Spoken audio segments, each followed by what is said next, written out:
Video number 75, compounding interest continuously. The definition of E is given as 1 plus 1 over x to the x power as x approaches infinity. In other words, as x gets larger. Now, as x gets larger, this fraction 1 over x becomes closer and closer to 0. However, it never really gets zeroed out, and at the same rate, your exponent is growing.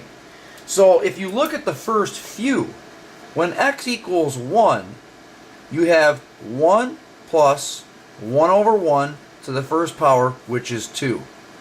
When you have x is 2, you're going to have 1 plus 1 over 2 to the second power, which is 1.5 squared, which is 2.25. So this is growing from 2 to 2.5. And eventually, as x gets real close to infinity, we're going to get this decimal 2.718 and a bunch of other decimals. This is definitely an irrational number. Okay? Now,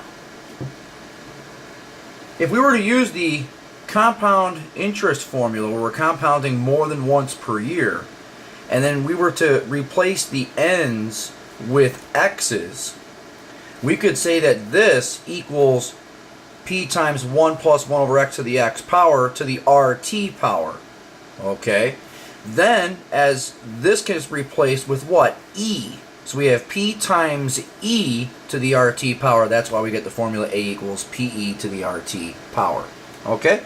So we're going to use that formula for compounding interest continuously, which basically means compounding interest as much as you possibly can, an infinite number of times per year. So here's our formula, or here's our example. How much money will an account have if $4,000 is compounded at a rate of 9% continuously for 5 years? There's the formula, there's the principal, e to the 0.09 times 5. Remember, you convert your percent, 0.09 times 5. This is to the nearest dollar, this is to the nearest penny, and we're in good shape. Any questions, send an email. Good times.